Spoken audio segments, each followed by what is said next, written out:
Our next speaker has played an integral role in ensuring that the African continent has a voice that's heard around the world. He's a multi-award-winning business leader who has sat on international boards and had leadership roles including, but not limited to, Netflix, the National Geographic Society, the Global Advisory Boards of Bank of America, Stanford University, the Bloomberg New Economy Forum, and the Prince of Wales Trust for Africa. With the COVID-19 pandemic, he has unashamedly, boldly, and unapologetically called out vaccine inequality. As a special envoy for the African Union on COVID-19, part of the African COVID-19 vaccine acquisition task team, he's working to ensure that vaccines are distributed on the continent. As I've said, he is a multi-award-winning business leader. A very good afternoon and a warm welcome to Mr. Strive Masiyiwa. It's over to you. Thank you. Thank you so much. I hope you can hear me. We can hear you very well. Good morning from London. Well, I have a few slides. I hope we'll be able to share those slides. But let me begin by just thanking you for inviting me and just giving you a bit of a background to my work. As you know, President Ramaphosa was the chairman of the African Union in 2020. And in the way that the African Union works, whenever we have a major crisis, the chair of the union convenes a body called the President's Bureau, which is 10 heads of state that head up the regional organizations. And and COVID was is such a major crisis, one of the worst that we have ever confronted. And the president, as chair at this bureau back in June last year, suggested to the heads of state that there be a task force called of special envoys, rather like when he was a member of the task force of special envoys that dealt with the Kenyan crisis, headed by Kofi Annan. So I was appointed as special envoy to deal with this crisis, as well as to my own specific area of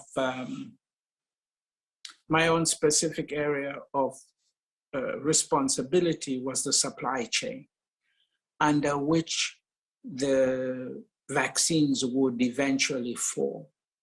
So fast forward, by August last year, we had a pretty good idea based on the science coming out of the Africa Center for Disease Control that the possibility of a success on the vaccine front was getting stronger. As the trial results were coming through, the Bureau of Presidents was meeting regularly with the task force members. And the scientists recommended to the heads of state in August last year that to contain this virus, we would need to target at least 60% of Africa's population through vaccination. So we would need to vaccinate 60% of our people, which is roughly about 800 million people in a continent of 1.3 billion people. This was the science, and the heads of state endorsed this position in August last year. And it was then communicated to all 55 member states with a request that they position themselves and prepare to vaccinate 60% of their population. The heads of state also set up a special committee, independent of the envoys, but with myself as the coordinator and President Ramaphosa as the chair. So this special committee is called the Africa Vaccine Acquisition task force. I don't know if you have my slides at all. Are you able to show them?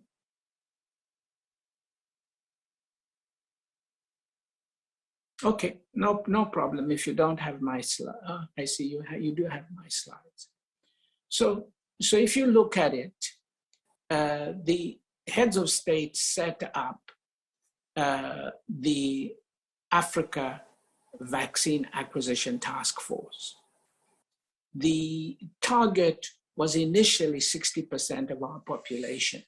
This has recently been revised to 70% as more understanding of the disease has come through.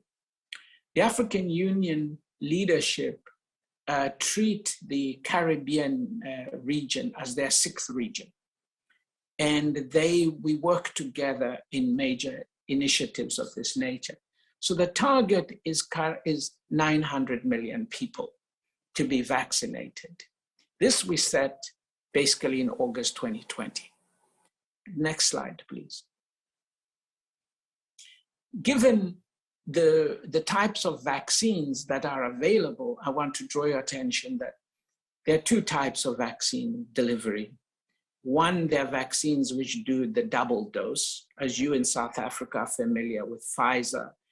And Johnson & Johnson is the only vaccine in the world that is a single dose regime. So to get to 70% of our population, we would need 1.8 billion doses or 900 million single dose. Now, by the time we met in August 2020 to endorse our position, the global community had set up something called COVAX. And I'm sure many of you read about this in the press and in the media.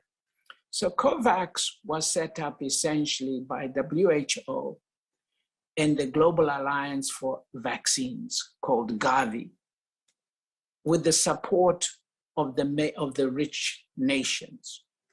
And they created a very laudable idea. The idea was, look, when vaccine production becomes available, we know that there won't be enough vaccines. So let's all sit around and agree to share the vaccines. Africa obviously endorsed the idea. We were very happy that we would get 20% vaccines from this initiative. As soon as we agreed in August to pursue our target, we met with COVAX. I was in that meeting. And COVAX told us they could only do 20%. We told them that we were looking for at least 60% of our population. And they said, well, you will have to find the money and do that yourselves. President Ramaphosa, when I reported back to him, he said, look, let's get the donors to at least agree to a 50-50 arrangement where we do 50% of the vaccines and they find the other 50%. And we met with President Emmanuel Macron. He reached out to him, and President Emmanuel Macron came and met with the Bureau of Presidents on two meetings. And he came back and said, look, the donors were prepared to do 27%. And they would add another 3% down the road through what we call dose sharing. So we as Africa now had to focus our attention on getting the remainder of the vaccines. So you will hear of a VAT with a double T and a VAT with a single T. So I'm here today to achieve nothing else, is to explain to you the difference. So a VAT with a double T is the task force. It is called the Africa Vaccine Acquisition Task Team. The president prefers team to task force. And the AVAT is the Africa Vaccine Acquisition Trust, which is a special purpose vehicle that we set up to buy vaccines. I shall come back to that later. So our target was to buy enough vaccines for 400 million people. It's now revised to 450, but at this stage, we're in November, December last year, as the first vaccines begin to come through. Next slide, please. Okay, so you see now that we had a dual strategy. 50% of our vaccines would be purchased directly, and the other 50% would come from COVAX. The challenge for us, as I will show you now, let's go to the next slide.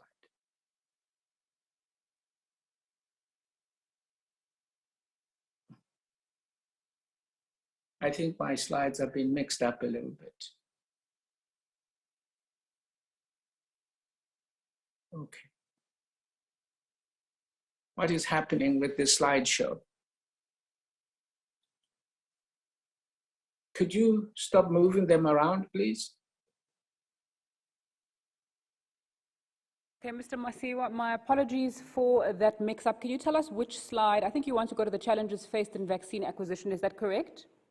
Yes, there was another slide, but it's fine. All right, we're on that slide for you now. I will use this slide, it's fine. Okay, as you can see, the challenges we faced were as follows. On the direct purchase side, in December, we now go to all the major suppliers who had vaccines available at the time. And we invite them for a meeting. So we met with AstraZeneca, we met with Johnson & Johnson, we met with Pfizer, Moderna, Sinopharm, Sinovac, Sputnik of Russia, all the major vaccines that would become available between December and April. Then we got the big shock of our lives. They said there were no vaccines available for 2021. One supplier offered us 500,000. For the period between December to June, we would get nothing. At most, we were looking at about 1.8 to 2 million doses for a continent of 1.3. Governments were absolutely panicking. Heads of states were calling the suppliers directly themselves. People just couldn't believe that there were no vaccines. All the suppliers had pre-sold their available capacity. The other problem we had was they were saying to us, when vaccines become available, we want payment up front. In fact, they were taking orders in December for delivery in 2022 with upfront payments. So how do you buy vaccines for so many member states with a we are not the EU. We have no balance sheet as AU. And many of the member states were scrambling because they didn't have money in their budgets to actually buy vaccines. The vaccine manufacturers also demanded something called a no-fault compensation scheme. They had to set up an insurance scheme to guarantee them that if there was any comeback on their vaccines, we would be the ones covering the insurance. So this was the situation on that side. On the COVAX side, after the meeting with President Emmanuel Macron and the Bureau of Presidents in December, the COVAX leadership made a presentation to us in January in which they told us they would deliver 750 million doses by December 2021. I was in Geneva last week, and they confirmed that they've only delivered 71 million doses, which is 10%, less than 10% of that target. There was an absolute no-show by the COVAX and by the donors. When we found ourselves in December confronted with no vaccines and no money,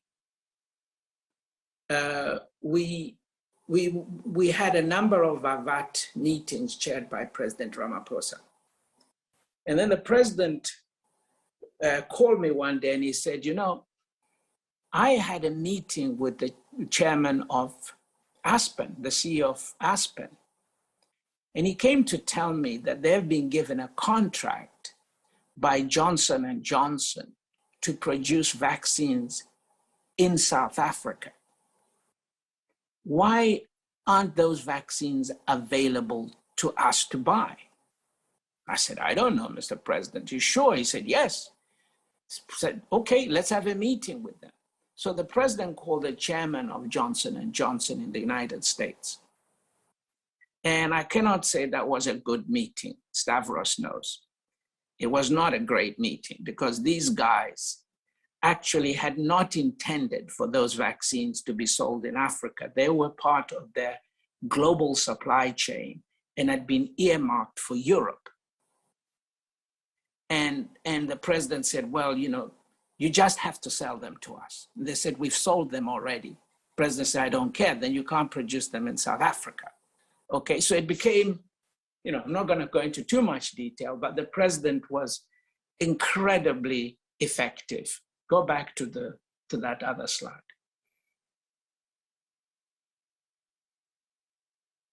The one you just took off.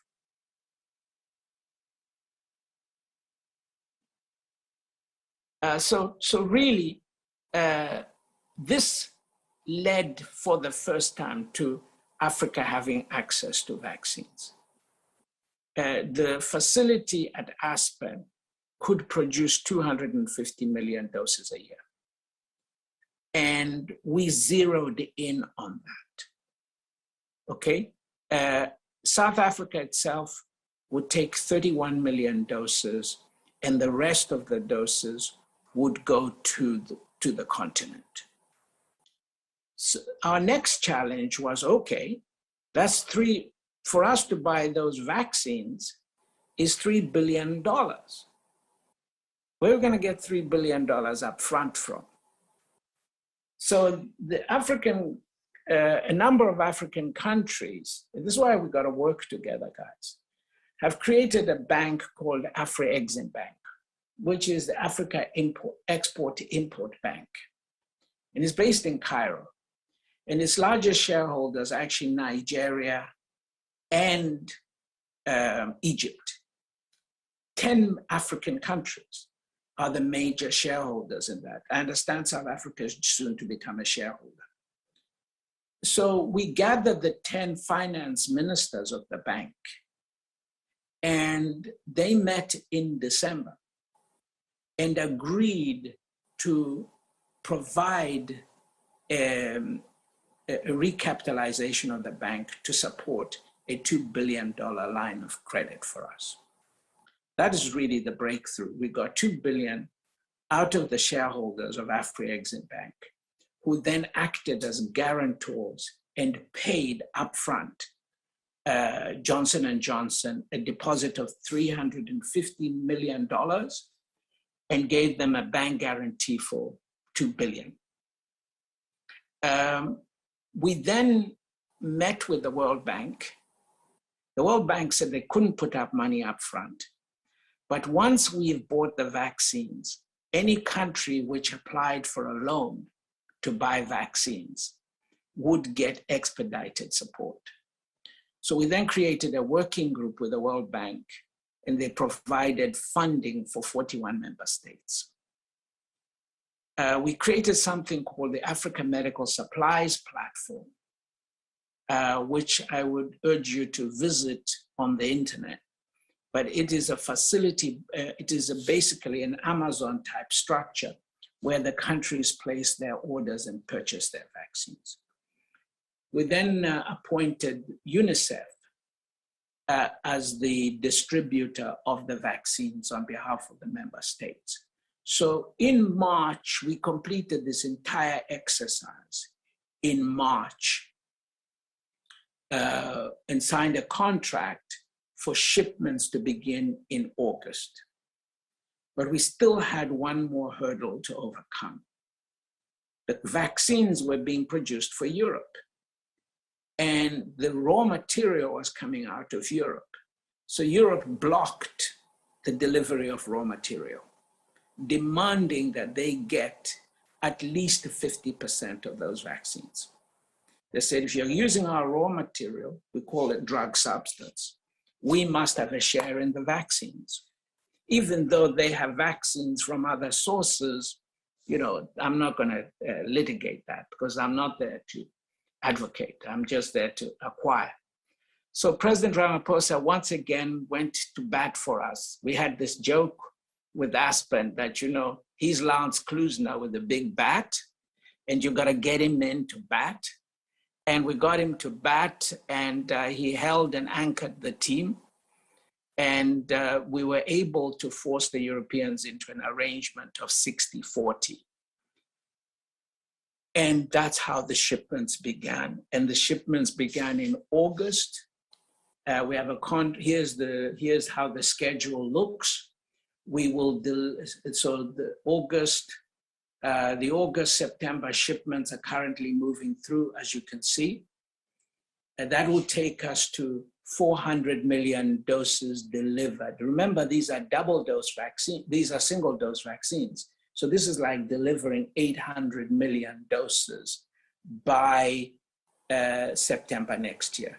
And all this production will come out of Aspen. Next slide, please. Okay, so South Africa and AVAT, we are inextricable. Okay, the president chairs the group. He provides the leadership and the coordinator. The production facilities, as you can see, were the key thing. Without those production facilities, Africa would not have been able to anchor its own delivery of vaccines. It is important that we all understand how important it is to work together. Okay, right now we are shipping to 41 member states. We started in August. They're moving very smoothly. They're produced right there in South Africa. We've now forced the Europeans to abandon the 40% arrangement. So it's now 100%. The vaccines are split between South Africa and the rest of the continent. There's been a lot of production challenges not for Aspen, but for Johnson & Johnson, because they had a major plant failure in South Africa, in the United States itself. But this is where we are. I don't think there are any other slides. But I'm happy to take any questions from you with regards. I'm within my 30 minutes, I understand, but I wanted to give you, as fellow business people, a very clear approach to where we are, the structures we have created. Some of these structures have been recognized around the world now as quite innovative. The Africa Vaccine Acquisition Trust is a special purpose vehicle which we financed to the tune of 2.7 billion now. That's how much financing capacity we did that. And we did that on our own as Africans, led by Afri-Exim Bank. Since then, MasterCard Foundation has come in and made a donation of $500 million. We have received a donation from MTN of $25 million. Corporate donations, we have received another $10 million recently from Vodacom. Okay, so corporate donations are more than welcome, as are leadership donations. Okay, the greatest philanthropy is never money. It is your time. Okay, it is your time. I understood this, and I stepped away from my own business now 18 months ago to do this work. I work on it every day, full time, okay? Because if I look at the nature of the crisis, and I said to myself, what is the best thing I could be doing right now? It is to end this pandemic. Once we've delivered these vaccines, we can have a hope to end this pandemic. Thank you very much for listening to me. Thank you so much, Mr. Masiyiwa, for a very detailed and clear discussion on what, as Africa, we are doing for ourselves. Because I was a bit worried in the beginning when I was hearing a lot of donors this and donors that. So I was quite fascinated and pleasantly happy to hear the role that business has played, and particularly leading business people like yourself, to get us to where we are now. I guess I would ask a separate question, or a rather linked question. What more do what can the ordinary African citizen do to help the cause of your work? Because business on its own, people like yourself are not many people who can actually take 18 months away. What does an average African have to do? That's one question. And my last question onto that is, we are still talking about procuring the vaccines. I'm not sure where the role of creating vaccines is in our big picture to eliminate this pandemic. If you can just indulge us on those two questions, and then I'll open it up to 2-3 questions onto the floor, and then straight after that we get onto the health panel, having laid a good foundation for their discussions to follow. Can we exit the screen, Mr. Masiyiwa? You still have the... Yes, yes, of course. Thank you. Much appreciated. Let me address the second part of your question first. Creating vaccines. Okay. The vaccine, as we have seen it, is an absolute miracle of science. Okay. Sitting back in June, I never met most scientists thought it would not be possible. Okay. This took $10 billion of American money. You know, they produced the first clear vaccines, Pfizer, Moderna, and Johnson & Johnson. You needed the might of the US research and development capabilities. You know, we can't kid ourselves. We know what we can and cannot do, okay? This was, as President Trump called it, warp speed. Man, fast, you know, Star Trek stuff, you know? Their full resources at this. Where the most major, Europe itself, the whole of the EU, whether it's Germany, France, did not produce a vaccine. They did not succeed. The French one fell over, the German one fell over, okay? So we shouldn't beat ourselves on the head that why didn't we produce a vaccine?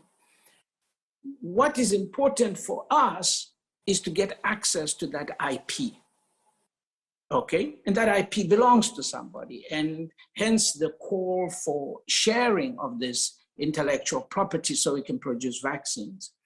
What we've recognized working with President Ramaphosa, particularly after what we saw were the arrangements with Aspen, was to demand that the arrangement between Aspen and Johnson & Johnson be converted to a licensee rather than to a contract manufacturer. And this is very much endorsed by the leadership of Aspen. If Aspen is licensed, then we can begin the journey towards an African-produced vaccine using third-party IP. Of that, there is not a problem. Now, what can the ordinary person on the street? First of all, we all need to get back behind the vaccination program. You know, South Africa, I lived there for 10 years. You have been incredible industrialists. You're incredible marketers. I urge you to go out and get people to take vaccines. Your corporate brands, run campaigns, run adverts, do everything that you can do to get people to vaccinate. You are in a remarkable position as South Africa, because I know the figures. By the end of November, South Africa will have all its vaccines. You will have vaccines. Now, not to then vaccinate would be a clear shame, because I know how hard it was for you to get vaccines. Let me tell you, I can tell you calls, midnight, you know, all these things going on as we battled to get Pfizer, to get Johnson & Johnson, to get your vaccines. So please, I urge you, there is nothing wrong with vaccines. This is just science. We've been taking vaccines forever, okay? So this vaccine hesitancy must be defeated, and industry must take the forefront. That is the role of Brand South Africa. If we do not open up the vaccination, the other, besides the tragic loss of life, which is associated with this disease, of which South Africa has got a disproportionate amount of Africans have died in South Africa than anywhere else from this pandemic. The effect on the economy, the lockdowns, the tourism, the isolation from because of this red zoning and all this can only now be ended by the vaccine. So if there's nothing else you can do as industrialists today, it's just get out there this weekend and get some people to vaccinate. Vaccine, vaccine, vaccine. One or two questions to Mr. Masiyiwa? Bernie Mac from the USA, from ABC, how are you? Thank you for joining us. Bernie Martin, please. We will deport you. I'm kidding.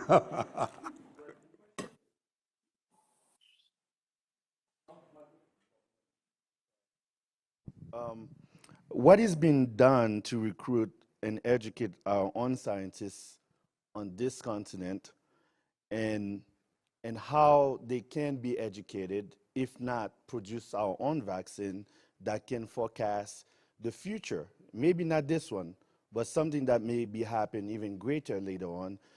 So therefore, we don't have to rely or depends on foreign occupancy of donation and so on that you have educated us here earlier.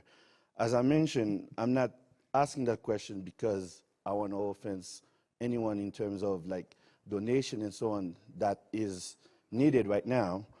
However, what is the role of AU on that matter, and what can we do to educate the young Africans that are being educated overseas to come back to the motherland, or what you call the cradle of mankind, to serve their purpose in that matter that you're referring to? Because being in the United States, I've met so many of them. They are working, they are shedding the tears and their hours and long hours of working there. But what can they do for this continent, African continent, the cradle of mankind? So therefore, if we are the cradle of mankind, so therefore we are the cradle of medicine as well. Although it's not been educated so, if mankind is here today, is because the cradle of mankind has studied something. So if medicine is where it is right now, is because medicine studied somewhere here. So what can you do, or what can the leaders of Africa do to start recruiting our own scientists and demanding our own answers? Thank you, Bernie. Mr. Masiyiwa. Let me take one or two questions. You'll take another question. Can I take another question? I know we, yes, sir, so I can't see. Mr. Lulu Johnson from Brand South Africa. Apologize, I couldn't see from here, sir. That's what 55 does to you. Thank you, sir. I must declare that my questions are your questions, but put differently. Cuba has made it. How did they make it? The point where it comes back to us as a 1.3 billion people versus 11 million. Of course, there could be other considerations. The second related question, which you also were asking about the ordinary Africans out there, there's a lot of conspiracy theory about vaccination. I did hear a part that talks about a need to go out there, advertise, advertise, advertise. Is this how we are going to win this battle about those conspiracy theories? They mean so much, especially among the young people. They are not going anywhere. And they're very resistant, and you can go as far as you go. They find themselves in that situation. I think it's quite a serious issue that we are dealing with, especially among young people. Otherwise, we're in for a high jump. Thank you. Thank you, Lou Johnson. Mr. Masiyiwa, I think you can answer those two questions, and I probably will wrap it up in the interest of time. Yeah, if I'm on a burning platform, if you send me to put out a fire in a building, okay, while I'm putting out the fire, you don't ask me, what do you think we should do about the next fire? We discuss that after we put out the fire. We're on a burning platform. We are business people, okay? Let's use the vaccines that are available. They have been produced, they have been approved by WHO, okay? They took billions of dollars to produce, which we don't have, okay? We don't have the time, we don't have the money, we don't have the scientists. Let's put out this fire, okay? When we are done, let's sit down, we can meet again to discuss what are the lessons, how do we do it ourselves, okay? Whether Cuba did it or not is not an issue for me. Whether Russia did it or not is not an issue for me. There's a vaccine. Shipments are happening. I was called in to deliver, to find ways to purchase vaccines, deliver them to countries, okay? Vaccine hesitancy and other issues, they are problems for you, my brother. They're not problems for me, because I'm not there to solve all problems. I'm just there to get you the vaccines. You are responsible to make sure that in each and every country, people use the vaccines, okay? Some countries are right up there.